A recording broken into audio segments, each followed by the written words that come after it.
Shalom, everyone. Thank you for tuning in to another episode. Today, what we're going to touch on is the topic of Easter. Many of you have been socially conditioned into accepting this tradition of Easter at face value without understanding the origin, the background, where it comes from, and what the true meaning of this custom of Easter is. Most people present it as it has something to do with commemorating the death and resurrection of Christ.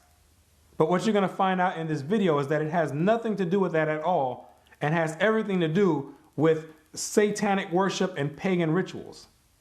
Many people are going to be upset about the information that comes out in this video. Do I care? Absolutely not. Absolutely not. The truth must come out whether you like it, love it, hate it or not. The truth doesn't change no matter how mad you get.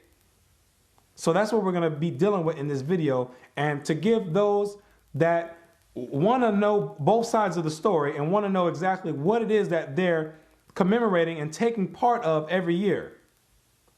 People that are waking up and asking questions on the traditions that they're following to see if it matches up with the scriptures and what God wants us to do, or if it's taking us towards another path. That's what we're going to deal with today. I'm Brother YAHUAH'S. This is the Bible Unlocked, the Easter Deception. Revelations 12 verse 9.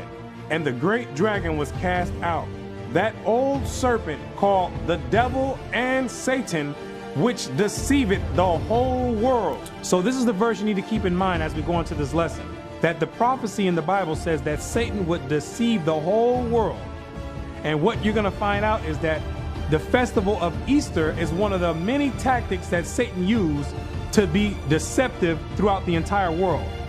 See, the Christian church is still looking for this deception to happen sometime in the future. They're still waiting for this great massive deception to happen when they don't even understand that this deception has already happened. The deception starts with you thinking that you're already not deceived. That's where the deception happens. There's layers to the deception. And this Easter celebration is one of these many deceptive tools that Satan has used to get people to go away from the Bible and to follow him instead of Christ or what the Most High says. The Two Babylons, page 93.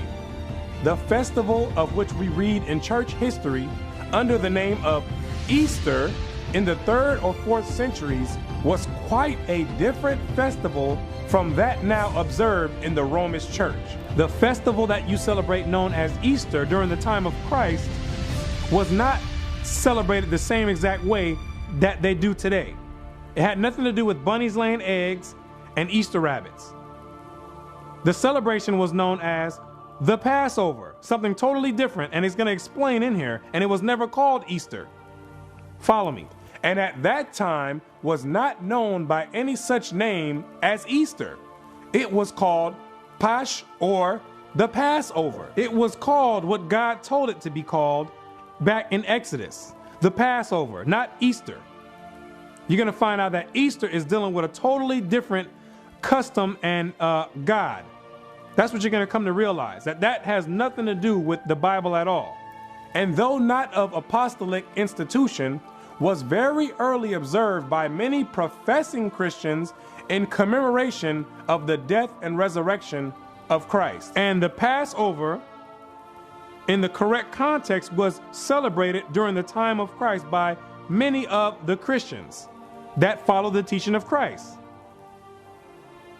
Not bunnies laying eggs, or Easter rabbits, or dying eggs, or anything of that nature.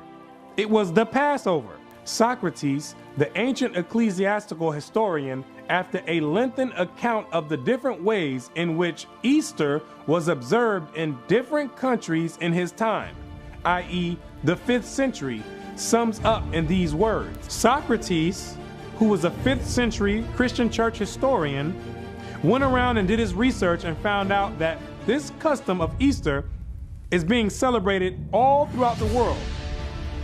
Let's find out what else he found.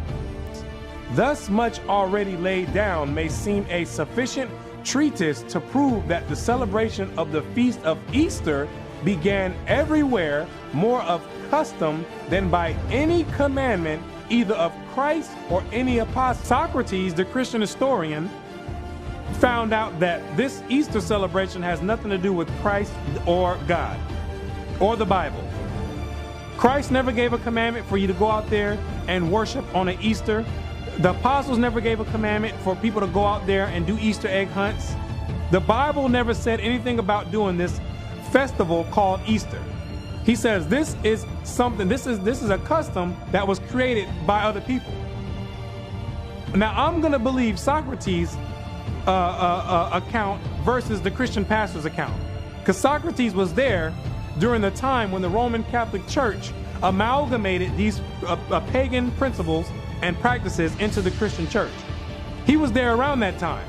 So I'm going to take his account versus someone that came 2,000 years later, which has a different agenda. He went and did the research on the various places that were celebrating this custom known as Easter. Page 96. Such is the history of Easter.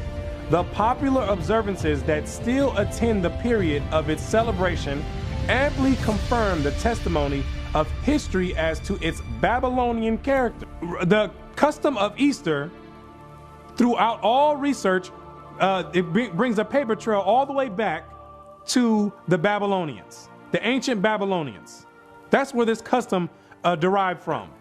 The hot cross buns of Good Friday and the dyed eggs of Pasch, or Easter Sunday, figured in the Chaldean rites just as they do now. Yes, the dyed eggs and the hot cross buns all stem back to the Chaldeans, which are the ancient Babylonians. That custom goes all the way back to ancient Babylon. There's nothing new under the sun. The ritual was picked up and it made its way all the way down to the Roman Empire. And the Roman Empire, when they came and took over the Americas, they implemented it in with the rest of the pagan customs in Christianity. They didn't just wake up. I mean, the eggs just didn't pop up out of nowhere. They didn't say, they didn't just wake up one day and say, you know what, we know this Easter has to do with the resurrection and death of Christ, but you know what, we're just going to add some eggs in there. I like the way they look. I'm just going to go ahead and add a few eggs in there. No, it has an origin. It has a history. They're just not going to tell you what it is, because you're going to find out that you're worshiping Satan. They're not going to tell you what it is. And most of you probably don't care, too lazy to do your own research. And guess what? Satan and the hierarchy, they like people like you. You're the ones they want in their society. The ones that's going to just go with the flow and eat up everything that they feed to you. They love people like you. That's a slave mentality. The buns, known too by that identical name, were used in the worship of the Queen of Heaven, the goddess Easter, as early as the days of Cecrops, the founder of Athens. That is 1,500 years before the Christian era. 1,500 years prior to when Christ stepped foot on the scene, they was already celebrating Easter bunny laying eggs. Let me say it again. 1,500 years prior to Christ stepping foot on the scene, they were already celebrating Easter bunnies laying eggs. They was already dyeing eggs. They were already dealing with Easter bunnies. This is nothing new. This is nothing new. When we were still in captivity in the land of Egypt, they were already celebrating the Queen Mother of Heaven, which is what this is dealing with. The Queen Mother of Heaven, beginning with Semiramis in ancient Babylon. They were already dealing with this custom. So when Christ was on the scene, people were already doing their Easter bunny egg hunts. When Christ was walking on the scene, they were probably some of the people that he was healing. People that fell off into that custom. So this Easter bunny egg concept has nothing to do with Christ, his death or his resurrection at all. It's all a play on your emotions to have you believe that you're doing something that's commemorating Christ, but really what you're doing is worshiping the Queen Mother of Heaven. And we're going to get more information about this Queen Mother of Heaven, so you know exactly who it is you're paying homage to. And this custom was being done during the time of Jeremiah. This is nothing new. Jeremiah was dealing with the same people as today, dealing with this Queen Mother of Heaven worship. He was dealing with that during that time. Let's get the account out of the Bible with Easter going on during the time of Jeremiah, the Babylonian captivity. Let's find out. Jeremiah 7 verse 18. The children gather wood. The children go to the store to go ahead and get the coals. This is what they do today. It's going to be the same exact thing they were doing during the time of Jeremiah. The children get sent out to go ahead and go to the store with a few dollars to go pick up the coal. Go ahead and pick that up. And the fathers kindle the fire. And the father is outside with his chef cape on, getting ready to kindle the fire for the barbecue. That's what he's outside doing. That's what the father's outside doing. And for when the kids bring the coal, he's getting the barbecue ready, getting the grill ready. And the women need their dough. And the women are inside in the kitchen, kneading the dough, getting the rest of the entree ready. That's what the women are doing. But let's find out what they're doing all this for. To make cakes to the Queen of Heaven. To eat dinner on Easter Sunday to the Queen of Heaven. Same exact thing. To bake cakes to the Queen of Heaven. That's what they were doing back then. And that's what they're doing today. You get your whole feast ready for your Easter Sunday to bake cakes to the Queen of Heaven. Let's get more. And to pour out drink offerings unto other gods, that they may provoke me to anger. That you are provoking the Most High to anger when you're sending up these hot cross buns to other gods, to the Queen Mother of Heaven. Pouring out your drink offerings to the Queen Mother of Heaven on your Easter Sunday. Because that's what you're essentially dealing with. The Queen Mother of Heaven, not the Most High. When you're sitting there on your Easter Sunday dinner, thinking that you're sending the savor up into the skies for the Most High to smell, he's not accepting that, because he knows that's going to the Queen Mother of Heaven, which we're going to find out who exactly this Queen Mother of Heaven is. The hot cross buns are not now offered, but eaten on the festival of Astarte. The festival of Astarte, which is another name for Easter. That's who you're sending your hot cross buns up and all the rest of the meal that you prepared.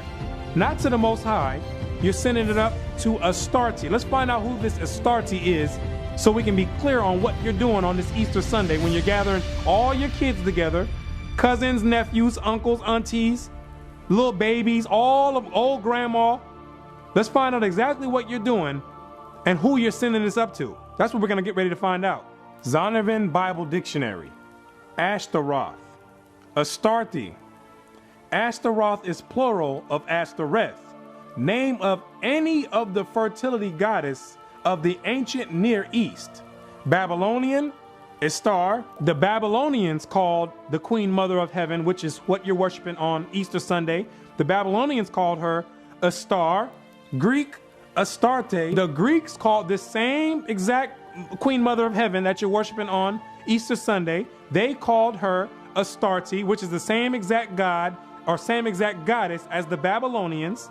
In Canaan, a consort of El, Baal. And in Canaan, this Astarte or Ishtar is the consort of El or Baal, which means that she is the consort, which means she is the wife of Baal. So the Queen Mother of Heaven is the wife of Baal. Now we need to find out, who is this Baal? Let's get a little bit more detail. Who is this Baal? Is this that she's the wife of? Or she's the wife to? Who is this the wife to? So you can find out what you're dealing with on this Easter Sunday. Baal-zebub. Baal, or Lord of Flies, name under which Baal was worshipped by the Philistines of Ekron. There can be little doubt that Beelzebub is the same name as Baal-zebub. So Baal, which is what the name was in the Old Testament, in the New Testament you're going to see Beelzebub. You'll see Baal-zebub and Baal in the Old Testament, but in the New Testament they call him Beelzebub. So we need to find out exactly who this Beelzebub is according to the Bible, to see what demon you're dealing with on Easter Sunday. Follow me. Matthew 12 verse 24. But when the Pharisees heard it, they said, this fellow doth not cast out devils, but by Beelzebub, the prince of the devils. Beelzebub is the prince of the devils, the husband to Astarte or Astarte, the queen mother of heaven, the same woman that you're worshiping on Easter Sunday. She is the wife of Satan, the head demon. He's the leading demon out of the demonic forces. She is the wife of Satan himself. This is who you're pouring out your drinks, and your hot cross buns are being offered to the queen mother of heaven, the wife of Satan. This is what you're dealing with when you have your kids in there on your Easter Sunday dinner, all getting together in one big family in unison, getting ready to send up the whole meal, thinking you're sending it up to the Most High when you're sending it straight up to Satan's wife. The hot cross buns are not now offered, but eaten on the festival of Astarte. But this leaves no doubt as to whence they have been derived. The origin of the posh egg is just as clear. Now we're going to get into the origin of these Easter eggs. Because like I said, a lot of you think they just popped up out of nowhere. No, there's an origin to everything. There's a method to all the madness. And he says that it's just as clear. Meaning you can trace the customs back to where they come from. All you have to do is go through different civilizations and find out what they're doing. You can say, okay, now we see where this custom comes from.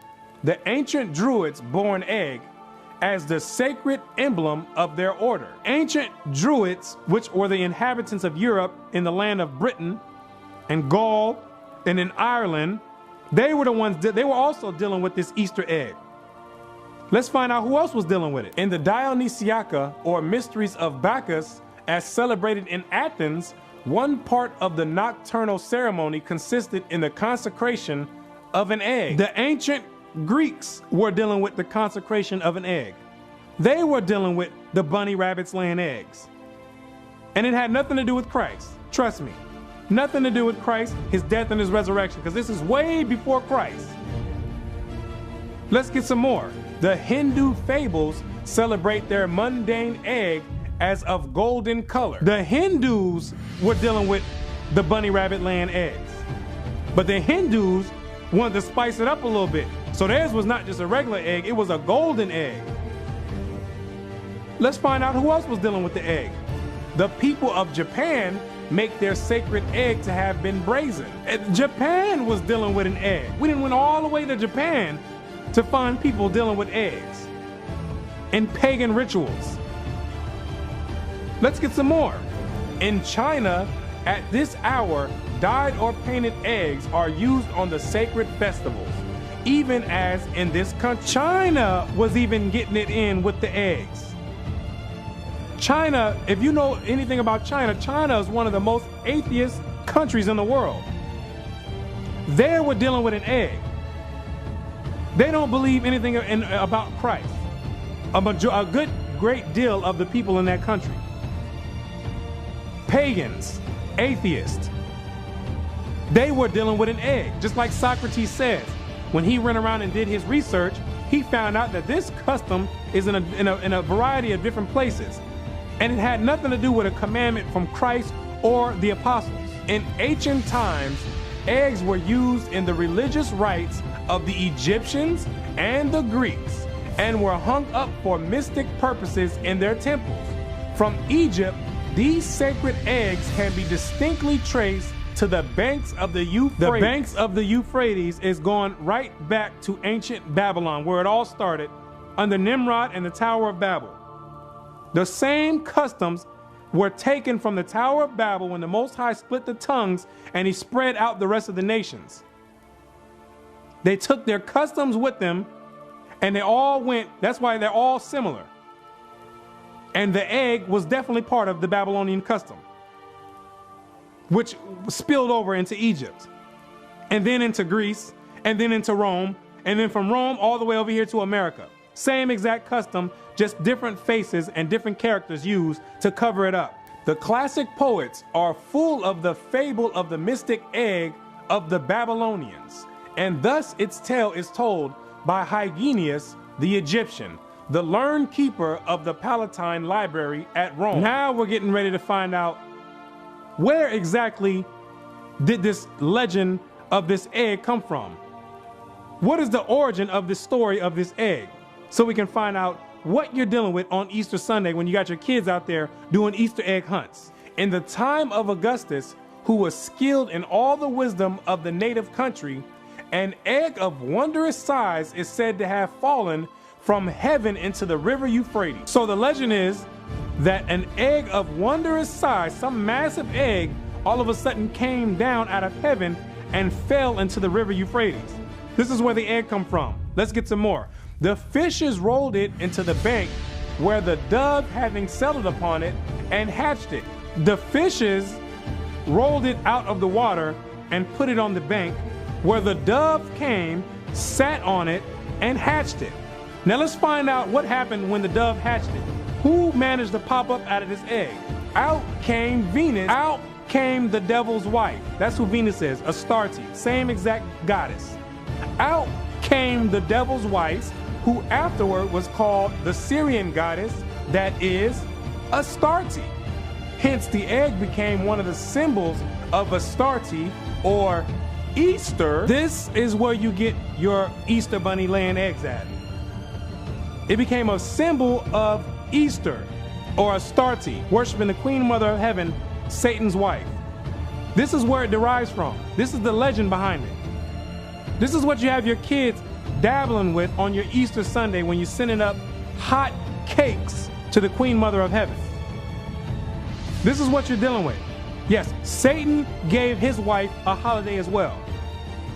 Let me say it again. Satan gave his wife a holiday as well, which he got the whole world worshiping and thinking that it has something to do with Christ, the resurrection and death of Christ, which most people, they know that this don't have anything to do with Christ's death and resurrection. But too scared to ask a question about what does this Easter egg hunt have to do with Christ dying on the cross and being risen again on the third day. Too scared to go contrary to what the world does. Too timid to ask questions. Got your kids over there doing Easter egg hunts to the devil's wife and cooking a hot Sunday dinner to send it up to Astarte, the devil's wife.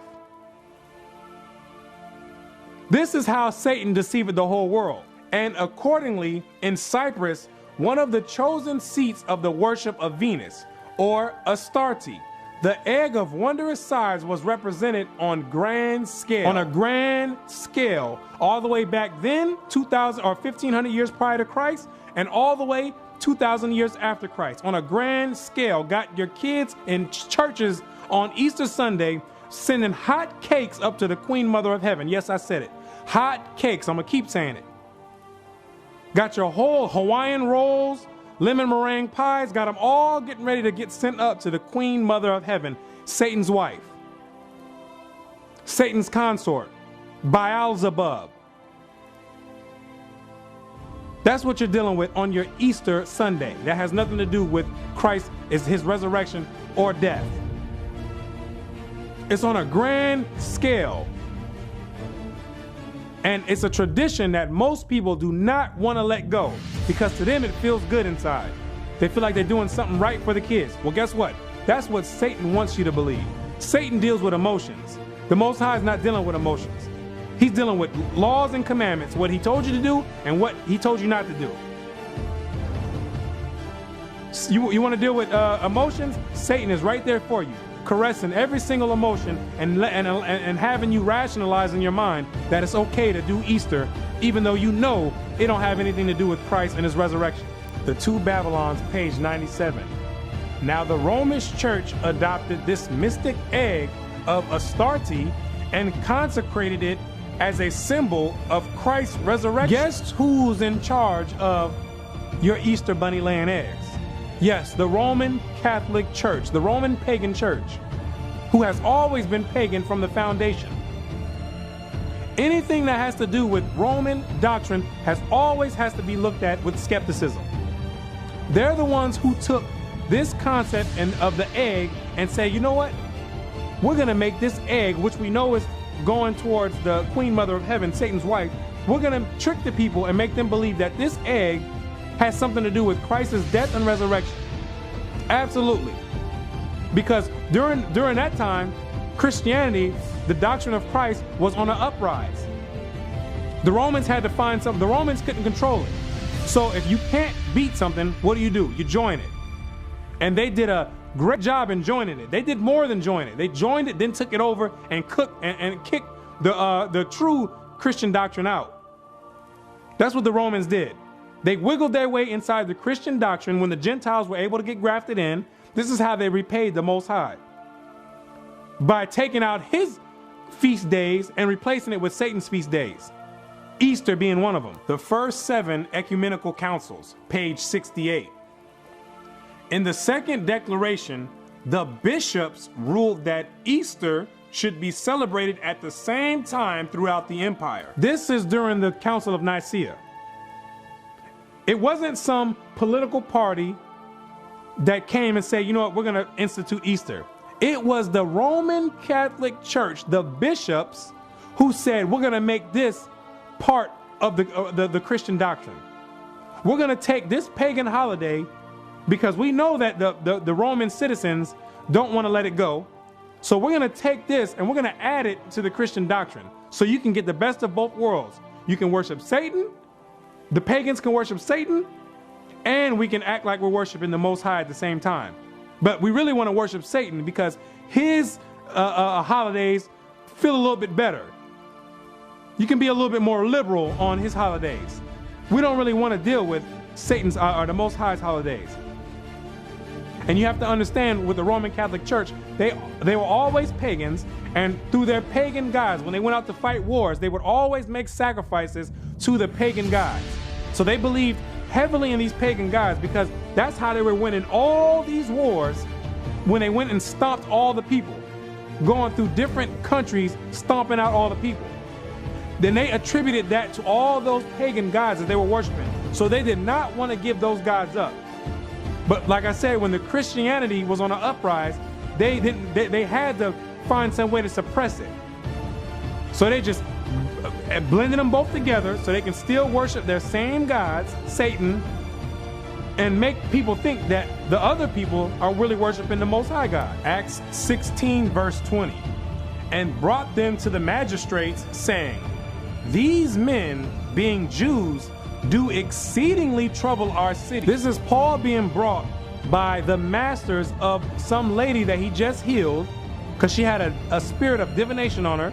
Her masters didn't like that he healed her. So they brought him to the magistrates because the Romans, like I said, have always been pagans and they never wanted anything to do with the Most High God. They brought him to the magistrates and said, this man is troubling our city. You would think it would be a good thing for Paul to be casting out demons. But no, not to the Romans. He said that these men are troubling our city and teach customs which are not lawful for us to receive, neither to observe, being Roman. Trying to tell us to keep God's commandments and worship the Most High, and we don't want to do that. We want to worship Satan. See how the Romans had a problem with that? They said it's unlawful. That means it's a law for us not to be able to keep God's commandments. That's what it was with the Romans. To be a pagan is what you needed to do. So these people were complaining that Paul was over there healing people and telling people to keep God's commandments and follow Christ. Anytime you're dealing with the Roman Catholic Church, you always have to be skeptic. You always have to use skepticism when dealing with doctrines from the Roman Catholic Church. Who else is dealing with the Roman Catholic Church? 99% of the Christian churches all around the world. If you're dealing with Sunday worship, you're part of the Roman Catholic Church. If you're dealing with Christmas, you're part of the Roman Catholic Church. If you're dealing with Easter, you're part of the Roman Catholic Church. If you're dealing with any pagan religion, if you're dealing with the laws, the laws are done away with, you're dealing with the Roman Catholic Church. You're part of the Roman Catholic Church. You're an offspring of the Roman Catholic Church. No matter how many ways you want to slice it and dice it, those doctrines come from the Roman Catholic Church. They come from the Roman Catholic Church. If you believe in a virgin birth, that Christ didn't have a mother and a father, you're part of the Roman Catholic Church. Always use skepticism when dealing with those doctrines, and do further research, and get out of a slave mentality. Now, some of you may be confused because when you read the Bible, you're going to run across one passage that says the word Easter. This is the only passage in the entire Bible that says the word Easter. So what we're going to do, I'm going to show you exactly how they injected the word Easter to make you believe that that is what they were practicing during the time of Christ. And the apostles and all the other disciples were dealing with Easter as you know it today. Follow me. Acts chapter 12, verse 3. And because he saw it pleased the Jews, he proceeded further to take Peter also. Then were the days of unleavened bread. At this time is the feast of unleavened bread, which is part of the Passover. Keep this in mind. This is the feast of unleavened bread that's going on, and watch how they're going to smoothly inject the word Easter into the scriptures to make you think that Easter and the feast of unleavened bread are synonymous. But we're going to go deeper into the scriptures and into the translation to find out what word is really there. And when he had apprehended him, he put him in prison and delivered him to 4 quaternions of soldiers to keep him, intending after Easter to bring him forth to the people. Now you see that they put the word Easter in there. They injected the word Easter in there, so when someone reads it, they're gonna believe, okay, you know what, I guess I am supposed to be doing Easter bunny egg hunts and chocolate covered eggs. I guess I am supposed to be doing that because they were doing it in the Bible. Right, that's to someone who does not do any research. That's the point of them slipping it in there. Because they know that a slave is not gonna do any further research. You're gonna take everything at face value and you're not gonna double check anyone's work. They put this in here purposely to give someone a reason to justify worshiping the Queen Mother of Heaven, Satan's wife, and give you a reason to do it. Now let's go to the Greek, which it was written in, and find out what does the Greek word say. Let's find out if it's talking about Easter bunnies laying eggs or if it's talking about the Passover, the Feast of Unleavened Bread. Let's find out. Strong's G3957. Pascha, the Paschal Feast. The feast of the Passover, no, bunnies laying eggs. The Passover, no, worshiping the Queen Mother of Heaven. The Passover, the feast of the Passover, ladies and gentlemen. The Passover. This Greek word has nothing to do with Easter Sunday. Satan deceived the whole world. Yes, Satan has his hands in all types of different venues. You must be doing your own research to find out what words are here, what words are there. You cannot trust anyone when it's dealing with your soul salvation. Especially not a pastor that's set up by the Roman Catholic Church who's just going to regurgitate things over and over again and not tell you that, you know what we're doing is wrong on Easter Sunday. We're not supposed to be sending up cakes to the Queen Mother of Heaven. We're not supposed to be doing that. When you're dealing with your soul salvation, you have to seek it out. Now, this Greek word was used 29 times in the New Testament. Each time it was used, it always said the word Passover. Always said the word Passover. Like I said, Satan only needed to inject it in there one time to get your mind away from what's going on.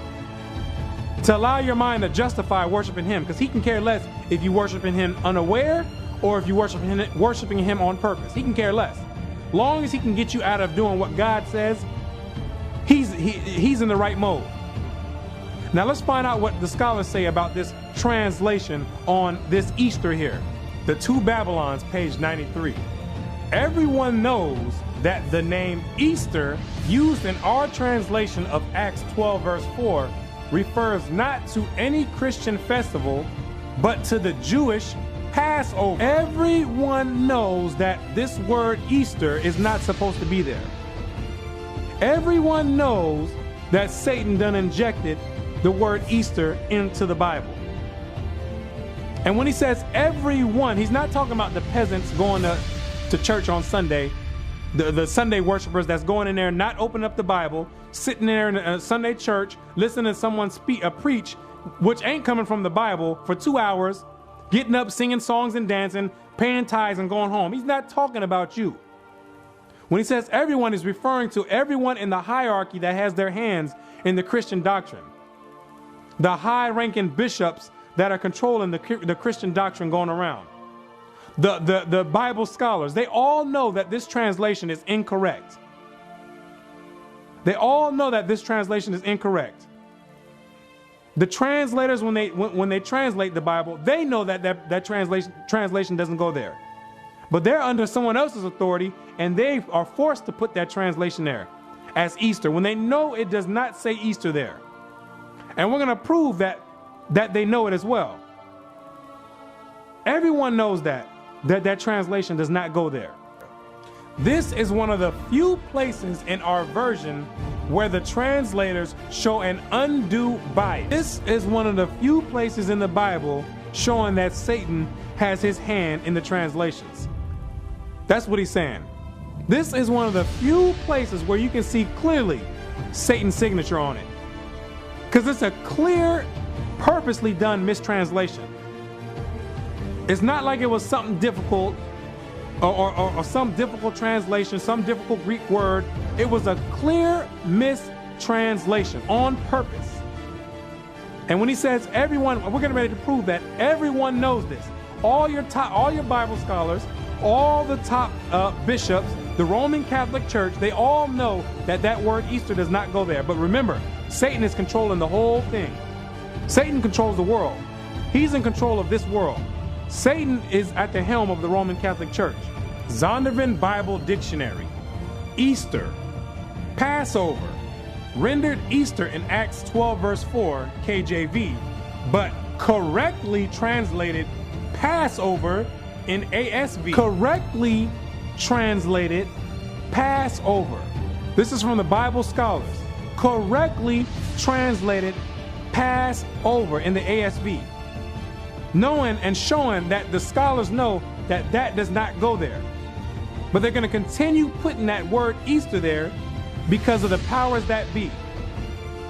In order to maintain power in this current world, you have to be dealing with Satan. Because Satan is the prince of this world.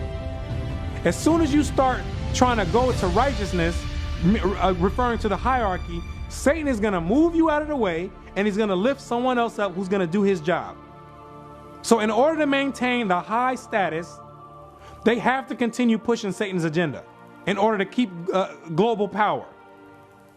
That's what this is going into.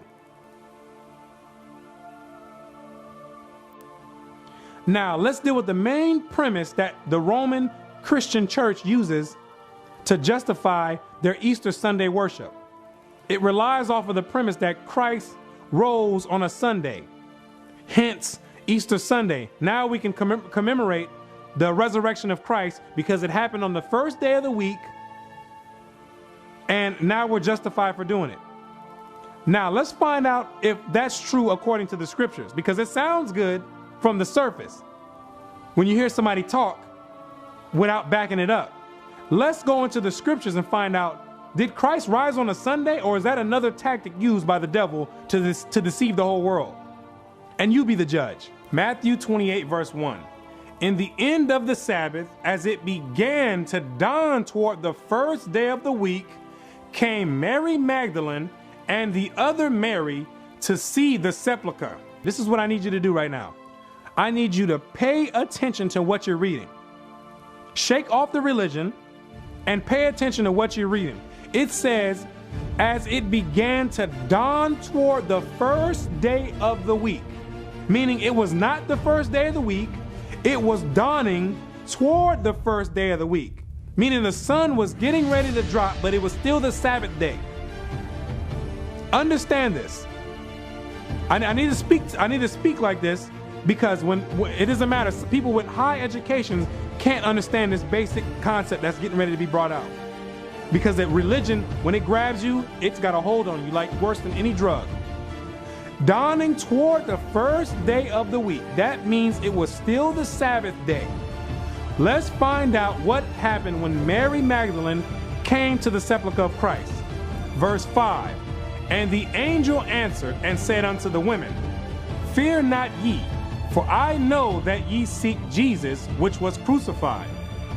He is not here, for he is risen. Christ was not there. He was already risen. It was dawning toward the first day of the week, meaning it was still the Sabbath day. Christ was already up and walking around when they came to visit the sepulchre on the Sabbath day. It was not a first day. It was still the Sabbath day. When they came, he was already gone. He was already risen. I'm still trying to find out how an intelligent and intellectual person could sit here and read this and come out with the conclusion of Sunday. It's not because of that. It's because of religion. Religion and psychology. Psychology will make your mind believe anything it wants.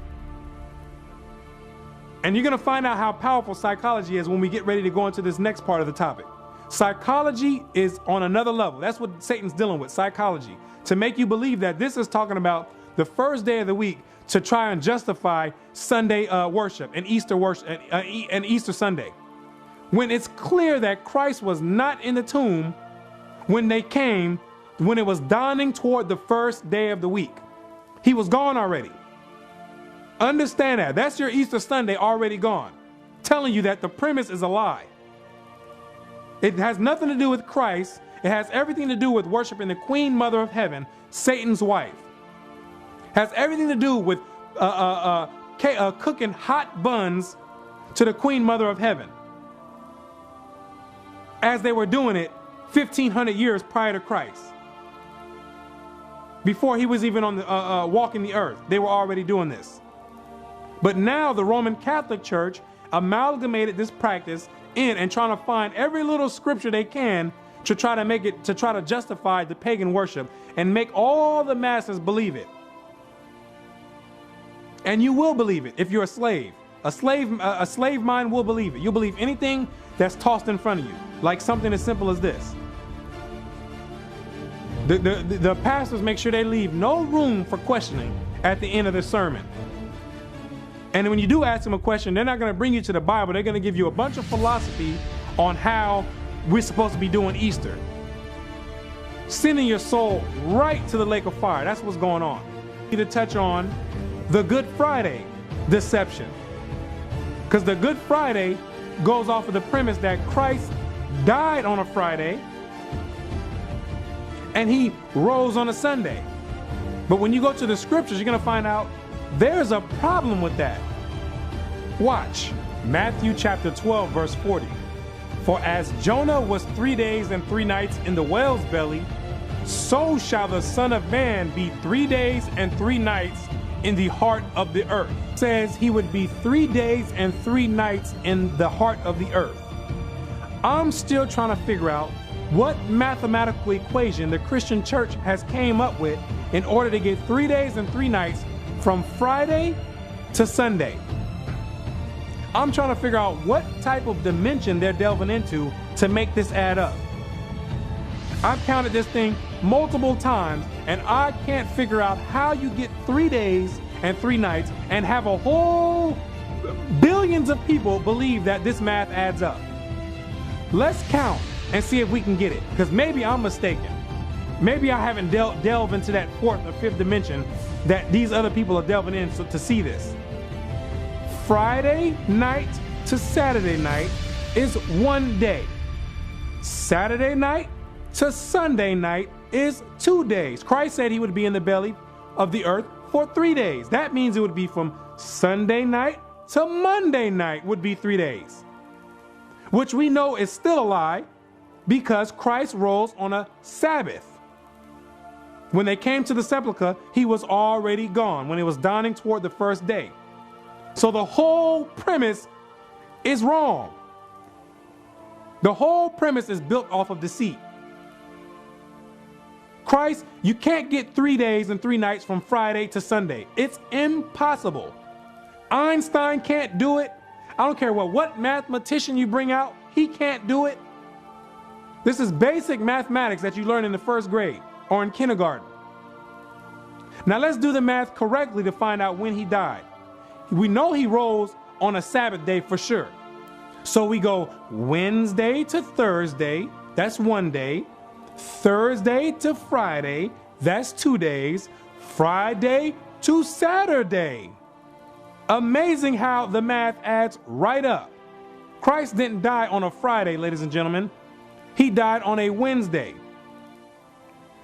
Friday, you can't get 3 days and 3 nights from Friday to Sunday. Both of those are wrong. The Friday and the Sunday, they're both wrong. And the Christian church is purposely misleading the people.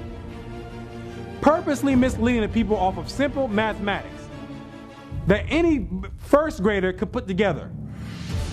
And got people with PhDs not able to understand this. Not asking questions. When you got a little first grader who can figure this out. This is the deception going on in the Christian church. Satan is all in it. He's all the way in it. Now let's find out what holiday or holy day you're supposed to be celebrating at the same exact time that you're sending up cakes to the Queen Mother of Heaven, Satan's wife. God gives you a holiday or a holy day to be celebrated during the same exact time of the year. So there's no excuse on why you can't do the Most High's holiday and you have to go and do Satan's holiday. There's no excuse. Exodus chapter 12, verse 3. Speak ye unto all the congregation of Israel, saying, in the 10th day of this month they shall take to them every man a lamb, according to the house of their fathers, a lamb for a house. And if the household be too little for the lamb, let him and his neighbor next unto his house take it according to the number of the souls. Every man according to his eatings shall make your count for the lamb. Your lamb shall be without blemish, a male of the first year. Ye shall take it out from the sheep or from the goats, and ye shall keep it up until the 14th day of the same month. And the whole assembly of the congregation of Israel shall kill it in the evening. And this is going deep right here, because Christ was the Passover lamb and he was without blemish. All this is going in, this is all leading up to Christ. But most people don't even understand this. This is a whole lesson in itself, so I'm not going to go too deep in it. But Christ was the lamb without blemish. He was the sacrifice, the Passover lamb that was sacrificed. And the whole assembly of the congregation of Israel shall kill it in the evening. And this is exactly what they did to Christ. The congregation got together and said, put him to death. This is the same exact account right here. And you're not celebrating this? This is what you're supposed to be celebrating. This is what you're supposed to be commemorating. This is supposed to be the memorial, not Easter bunnies laying eggs. And they shall take of the blood and strike it on 2 side posts and on the upper doorposts of the houses, wherein they shall eat it. And they shall eat the flesh in that night, roast with fire and unleavened bread, and with bitter herbs they shall eat it. So you're supposed to eat the Passover lamb with bitter herbs. That's what you're supposed to also get, the lamb and the bitter herbs. Eat not of it raw nor sodden at all with water, but roast with fire, his head with his legs, and with the purtenance thereof. And ye shall let nothing of it remain unto the morning. And that which remaineth of it unto the morning ye shall burn with fire. And you're supposed to eat the entire lamb dinner and have nothing left for the morning. It's supposed to be all eaten that same day. So it's not no, give me a plate, let me send one home, or let me give out 3 or 4 plates to take home. It's not none of that. You eat the dinner that night, anything else is done. And thus shall you eat it with your loins girded, your shoes on your feet, and your staff in your hand. And ye shall eat it in haste. It is the Most High's Passover. You eat it with haste because we had to leave Egypt quick. So you eat the dinner quick. It is the Lord's Passover. For I will pass through the land of Egypt this night, and will smite all the firstborn of the land of Egypt, both man and beast. And against all the gods of Egypt will I execute judgment. I am the Lord. And the blood shall be to you for a token upon the houses where ye are. And when I see the blood, I will pass over you, and the plague shall not be upon you to destroy you when I smite the land of Egypt. This is the part of, this part represents Christ's blood for the next destruction that's getting ready to come up. The next plagues that are getting ready to come up. That's why when it says in the New Testament, Christ is our Passover, that means his blood is our Passover. So when the Most High getting ready to put his last destruction out, if you don't have that blood of Christ, and I'm not talking about the Roman Catholic Christ, I'm not talking about that Jesus, I'm talking about the Christ of the Bible.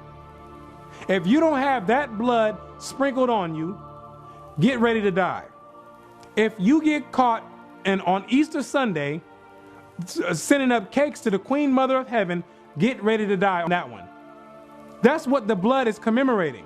So when it says Christ is our Passover, that don't mean we don't have to do no Passover now because Christ became the Passover. No, his blood is the Passover. So when the Most High sends the death angels out and he sees the blood on you, they can pass right on over you and kill everyone else that's worshiping the Queen Mother of Heaven on Easter Sunday, yes, and Christmas and any other the pagan rituals.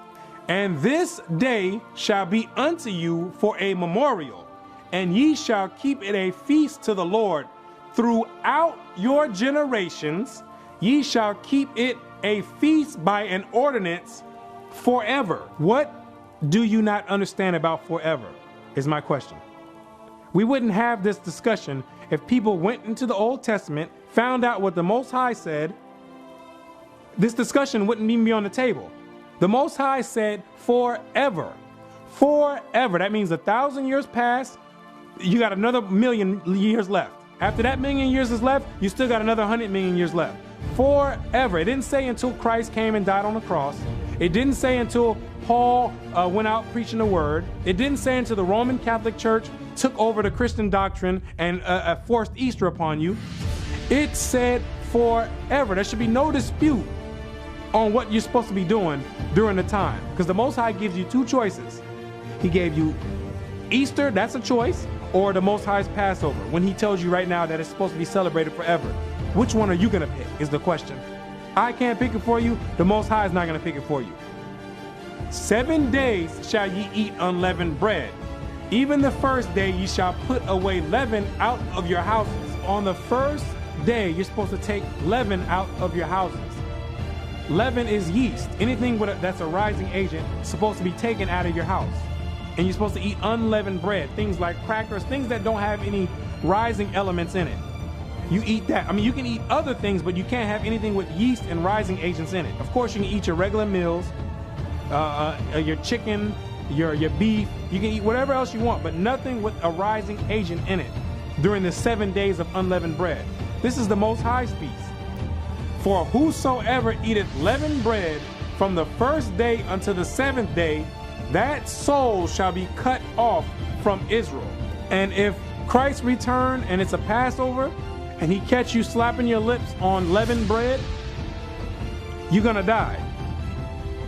Let me say it again. If the Passover happens and Christ returns during the time of the Passover, and he catch you slapping your lips on leavened bread, you're gonna die. This judgment will come to pass, absolutely.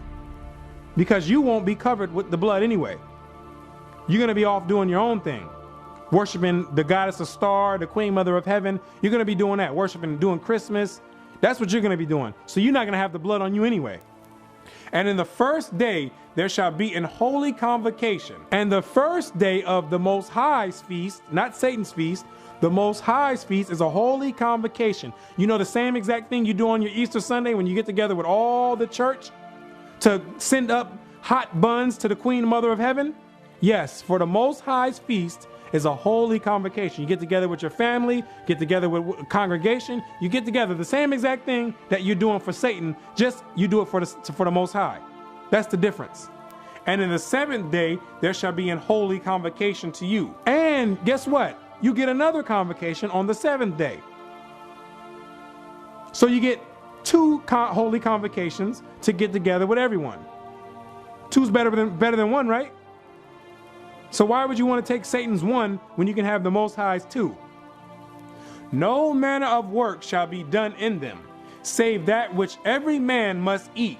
So the first day and the last day of the Feast of Unleavened Bread, You're not supposed to be doing any work.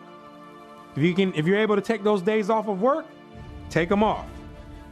You're not supposed to be outside doing anything else. No servile work. It's a day of rest. That only may be done of you. And ye shall observe the feast of unleavened bread.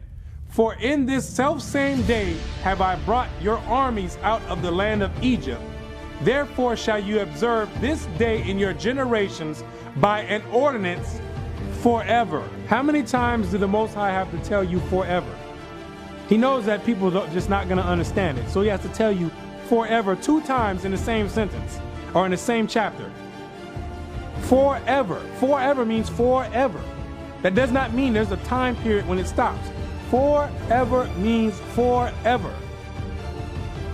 Grasp that concept. Next time you get ready to go out and do your Easter Sunday, grasp that concept. You can't stand in front of the Most High on Judgment Day when he has a verse like this in the Bible. There's nothing to be confused about. He said forever. It tells you in the Bible it's impossible for God to lie. That's what it tells you. That's the one thing that is impossible for him to do, is to lie. He says forever, that's what he meant. Forever. Try to stand in front of him on Judgment Day and give him some excuse when you have this verse right here in the Bible saying forever. In the first month of the 14th day of the month, at even, ye shall eat unleavened bread until the 21st day of the month at even. This confused with the first month in the modern calendar, because that's not what this is talking about. It's talking about the first month, which usually falls between March and April during the time of the new moon. The months in the Bible are go off of the new moons. Each time a new moon comes in is a new month. So that's what this is referring to. Usually during the time of March and April, there's the new moon that falls around that time. So the first or the 14th day of after the new moon is when the Passover starts. And unleavened bread is going to be on your menu all the way to the 21st day at evening. 7 days shall there be no leaven found in your houses. For whosoever eateth that which is leavened, even that soul shall be cut off from the congregation of Israel, whether he be a stranger or born in the land. Ye shall not eat nothing leavened. In your habitations shall ye eat unleavened bread. This is the year 2015, and this year the Passover falls on a Friday, April the 3rd, at evening. Let me say it again. 2015, the Passover commences on April 3rd at evening of 2015. By coincidence, guess what else starts on April 3rd? Yep, you guessed it. Good Friday. Good Friday. So now you have to make a choice. Which one are you going to do? Are you going to do the Passover like the Most High said would be an ordinance and a memorial forever? Or are you going to do what the Roman Catholic Church tells you to do, worship the Queen Mother of Heaven, Satan's wife, on April the 3rd? That's something you're going to have to pick. That's why the Most High always gives you 2 choices. He wants to see where your heart is really at. He wants to see if you're going to be down with him or if you're going to be an idolater and go and worship other gods. That's what he wants to know. Easter Sunday falls on April 5th, 2 days later. Not 3 days, like the Christian church will want to make you believe. 2 days later is when your Easter Sunday is going on. But guess what else is going on during that time? The Feast of Unleavened Bread, like the Most High said. 7 days from the Passover starting April 3rd at evening, ending at April 11th at evening. But Satan worked his way right in there to have people think that they're supposed to be doing Easter at that time. But you're going to have to pick. Which one are you going to be doing? Because you can't do both. You can't bake cakes during the time of the Feast of Unleavened Bread, because that's unlawful during that time. No leavened bread. So there's going to be people baking all type of cakes to the Queen Mother of Heaven with all type of leaven in there, like the Most High told you not to do. This is where it comes down to where your heart is really at. The Most High is always going to give you 2 choices. He'll give you 2 choices, absolutely.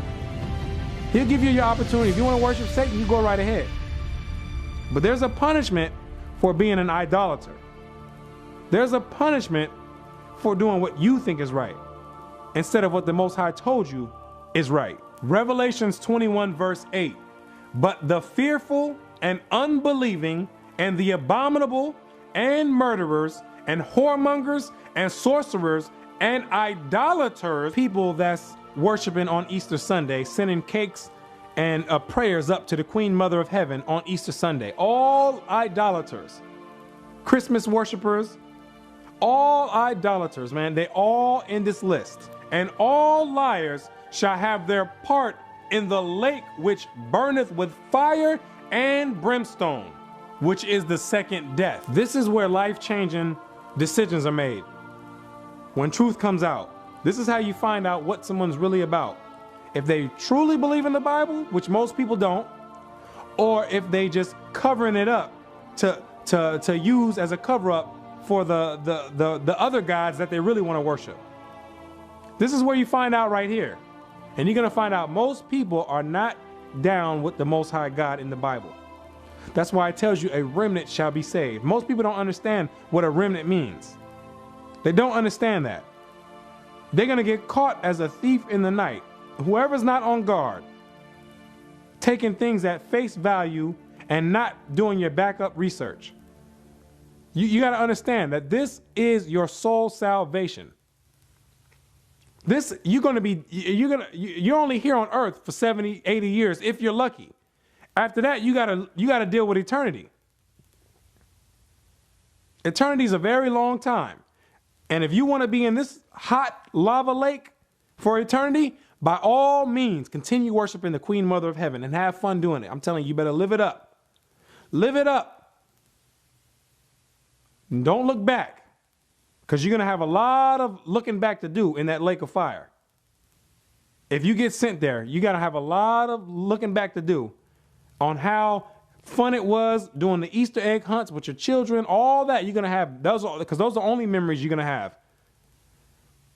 And you might not even be able to remember those because it's going to be so hot. And you're going to be there forever. Then you're going to understand what it means forever. Like the Most High told us to work to do the Passover, a memorial forever. You're going to find out what it really means forever in the lake of fire. Absolutely. You're going to understand what the Most High means when he says forever. That it's not, he's not just being cute, saying, oh, I think this feels good. I think this sounds good right here in this part of the sentence. No, he means what he says. He's not playing no game. He's not playing games at all. That's why it says he commands all men to repent and turn from the wickedness. He winked in ignorance. And now he commands all men to repent.